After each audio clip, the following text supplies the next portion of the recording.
the East Germans did not just become more likely to move to the West in general, they moved to the specific county in which the former colleagues were, and they moved to the specific employer where their former coworkers are located. Rockwool Foundation Berlin Institute for the Economy and the Future of Work conducts research into significant and global challenges to the economy, society, and welfare state. My name's Tim Phillips, and I'm visiting RFBerlin to find out what its researchers have been doing and why it matters to all of us. If you're looking for a job, especially in a new city, your qualifications are important, your experience is important, but so is who you know. Berlin is the ideal setting to examine how important those connections can be, because thousands of workers from East Germany needed to find jobs after reunification. They had the experience, but what role did their ex-colleagues play? Alexandra Spitz-Oener and Jan Nimczik have analysed the fascinating history of reunification, and I asked them what the data tells us about having friends in the right places today.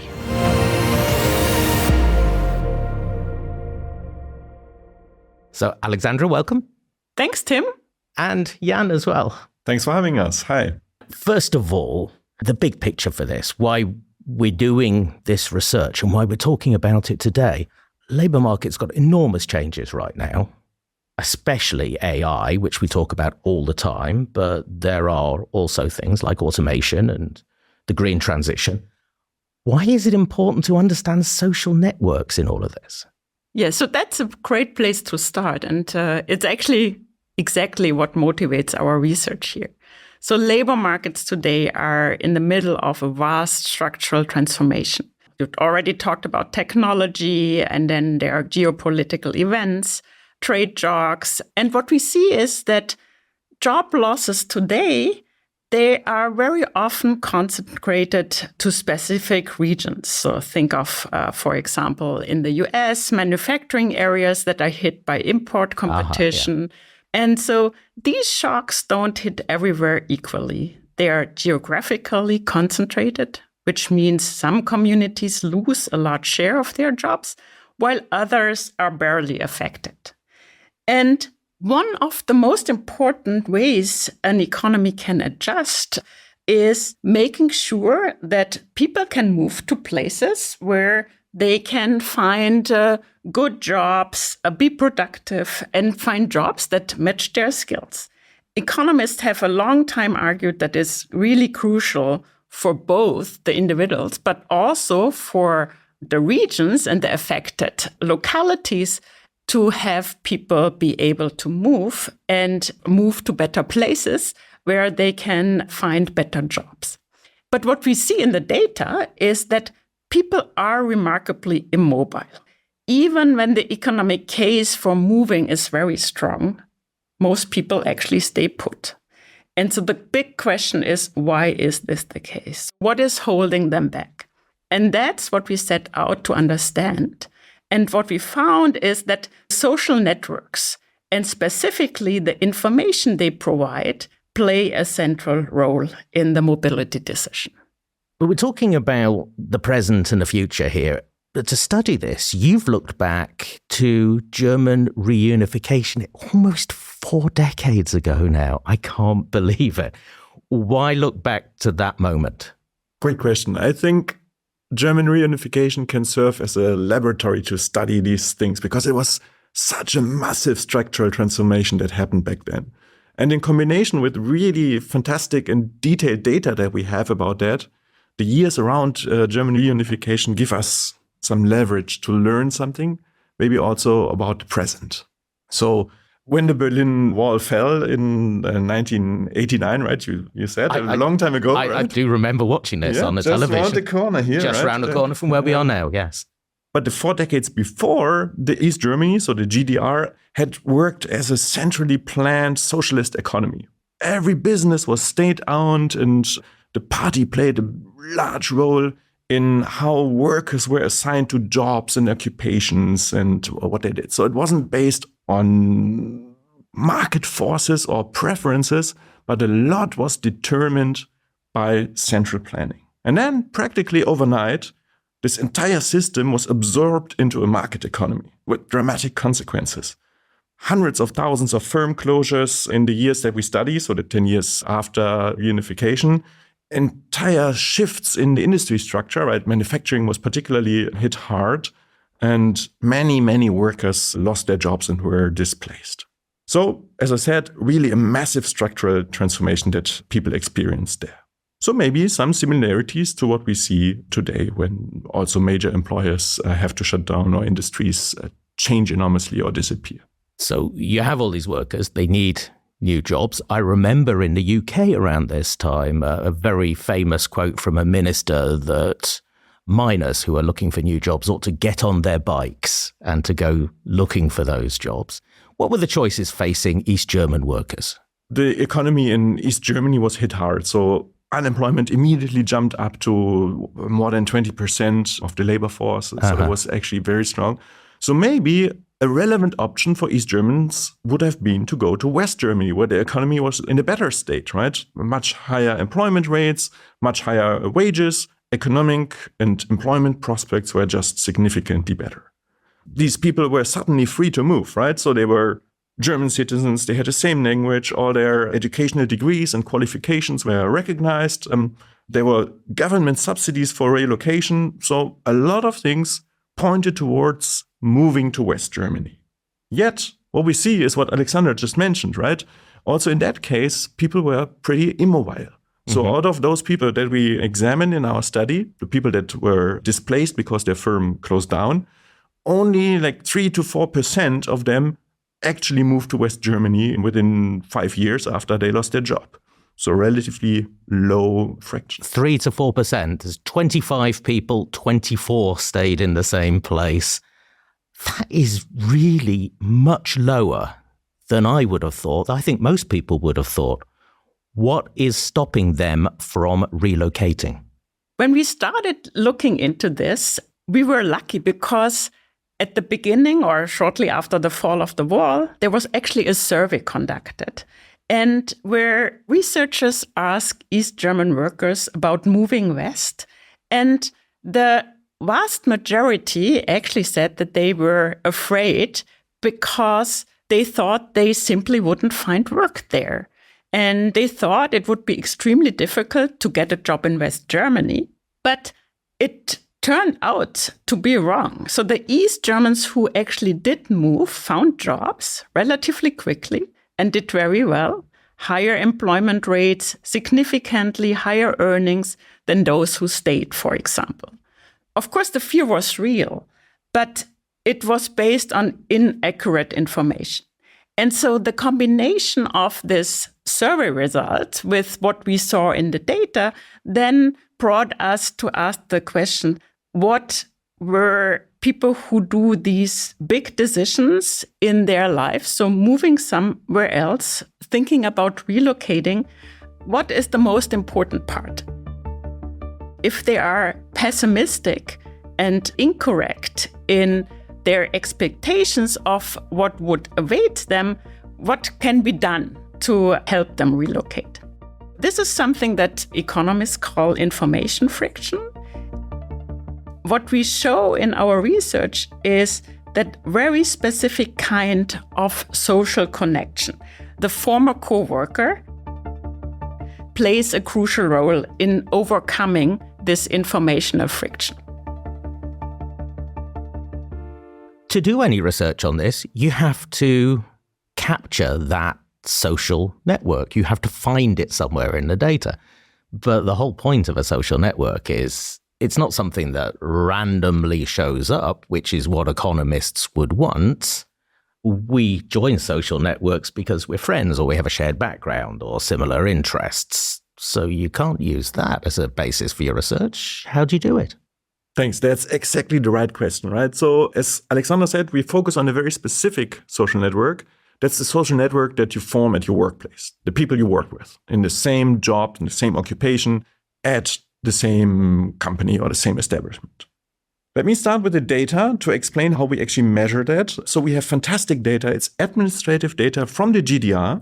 Yes, right. Very specific. So they, of course, meticulously collected everything because they wanted to have that for the central planning, right? Who gets assigned to where. So we have very detailed accounts on with whom did you work together.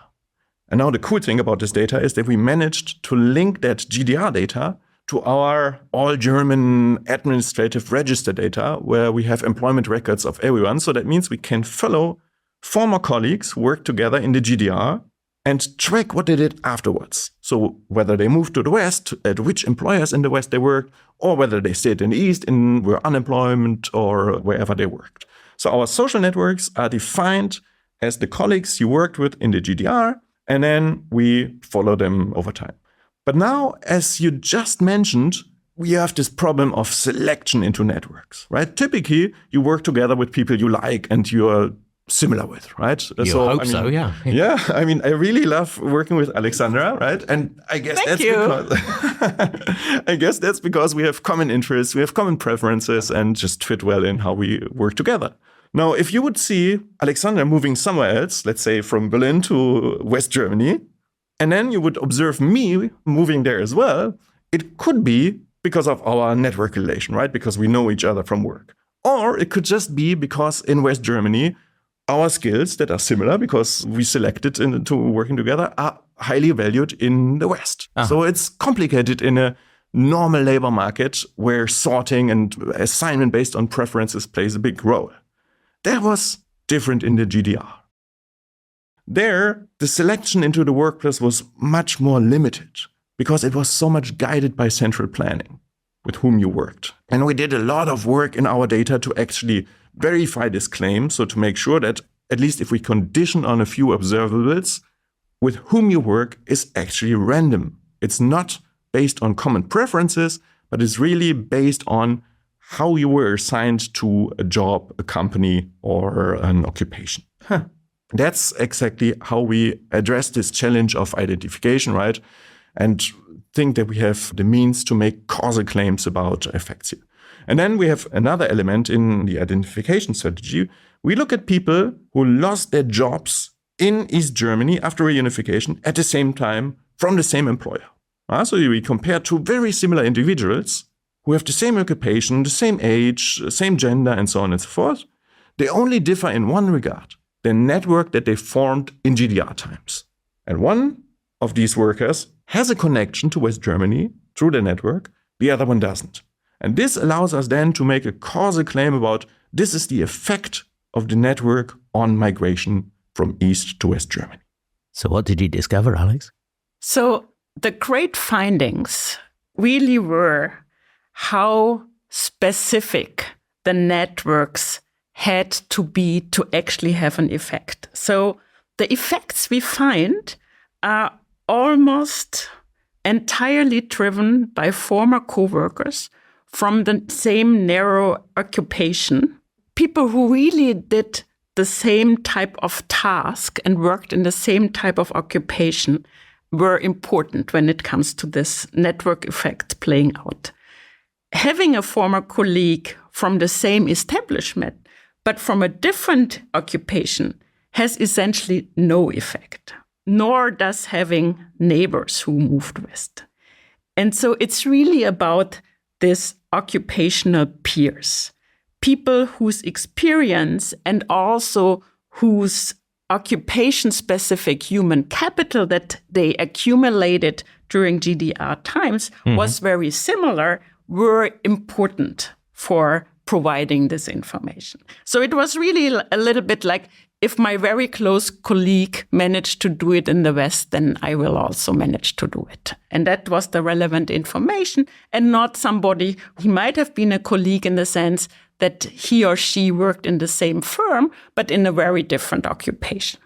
These connections impacted the mobility decision in a very directional way. The East Germans did not just become more likely to move to the West in general, they moved to the specific county in which the former colleagues were, And they move to the specific employer where their former coworkers are located. Now, we don't have the opportunity to go back and ask people why they were relocating. So do we know what these social networks were actually providing that helped workers to relocate when they decided to do so? Disentangling the different channels that you could think of, that was basically a major goal of the second part of our research, right? We tried to set up a simple model or framework that distinguishes the main two stories that could be behind these network effects that we identified. So the first one is, well, you have these colleagues in West Germany and they somehow provide social support, right? So they make the move easier. Maybe they provide a place on their couch while you search for a job or something. Just, it's nice to have a friendly face somewhere there. The second potential channel is that there's something specific about the information that these people can provide. They know something about the labor market, about the quality of the firm, about how to find a job there, and maybe find a good job there, that they can provide you with the information about this. And the predictions that we get about these two channels from the model are different. So if it's social support, then yeah, any friend can actually provide that.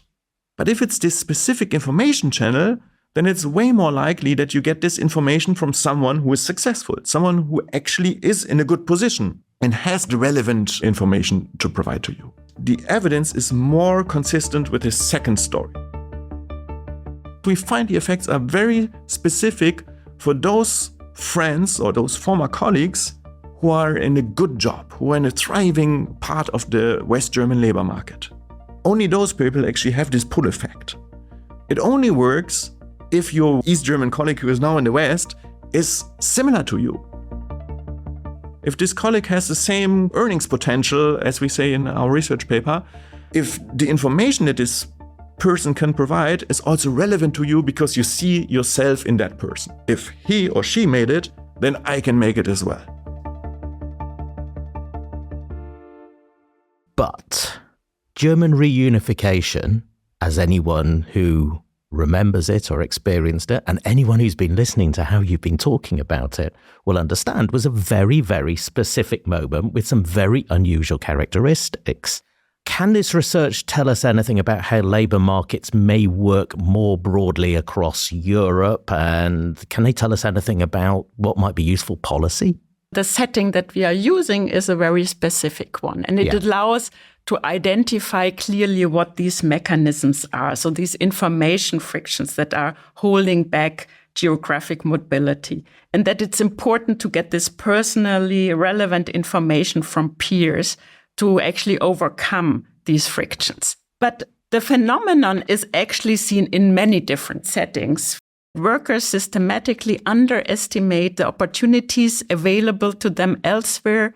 People in displaced areas everywhere face the same kind of uncertainty that the East Germans faced after reunification. You have previously referred to the UK example, but there's actually also, when you look at Italy, there are studies about the south and the north of Italy where you could also see that the phenomenon that workers or people are immobile and don't take up these opportunities elsewhere is actually widespread. What this study and this specific setting can bring us is this causal identification and the fact that we can clearly define what the relevant mechanisms are. And these mechanisms that focus on this personal information make clear that when it comes to policy, it's not general statistics or government campaigns. Get on your bike. Get on your bike. Get on your bike and move to where the jobs are. That's not targeted enough, right? So what is required is concrete signals from someone who has been in a similar situation, who previously has done similar work, so who you can relate well to, and can credibly tell you, if that person made it, this person is similar enough to me, then I can also make it. And so for policy, this is an important insight. The standard response to regional job losses have been relocation, subsidies, and better job listings. Those are all very useful, of course, but they don't address the deeper problem. People don't know whether they actually succeed in a new place. And our results suggest that connecting displaced workers with people who have made similar transitions or providing concrete, context-specific information about what the labor market really looks like for someone with their background could be much more effective than more generic incentives. But let me get back to where we started. The challenges that are facing workers today whose jobs might be under threat. I would imagine that an East German workplace would be somewhere where you would see the same people every day in the same way. Workplaces today are much more fragmented as we're working remotely. We don't see many of the people we work with day to day. Are social networks still going to play a role when people have to go looking for jobs if they're disrupted by, of course, AI? That's an important concern. And of course, you're totally right that modern workplaces are more fluid. People change their jobs more frequently. Yes, of course. And so these deep workplace bonds that characterize the GDR, where the workplace was really not only a workplace, but more like a center of social life, may be harder to form today. The information channel we document may naturally become weaker for some workers. But I would argue that this actually makes the policy implications more pressing, not less. If informal networks become weaker, then the information gaps they used to fill become larger. And we need other ways to provide that information. The technology, AI, that you were just referring to as changing the workplace, it actually also provides an opportunity to close this information gap. Now, in the age of AI, we have recommendation system that can process enormous amounts of data about labor market outcomes. There are ways of how we can design job matching platforms that don't just provide lists of vacancies, but systematically try to connect displaced workers with people who have made similar transitions successfully. Or they can use the data to provide the kind of specific, personalized signals that in our study came from the former coworkers. The technology exists. The question is whether we design labor market institutions and also these platforms, recommender systems in a way that they function effectively. Maybe let me add one thought. I mean, the disruptions that we see today coming from AI and automation, they mirror what the East Germans experience as well, right? So they had the situation that suddenly they learned that their job, their occupation could have been done in a different way, more efficient way, such it was in the Western market economy. So entire occupations were transformed. And so that means you need to find new roles and you have some uncertainty about how to handle that. There, I still see a lot of potential in learning from your peers and your colleagues to overcome this uncertainty. We believe that these kind of mechanisms and channels that we discuss in our research are still relevant despite a very different situation. Alexandra, Jan, thank you very much. Thank you, Tim. Thanks a lot.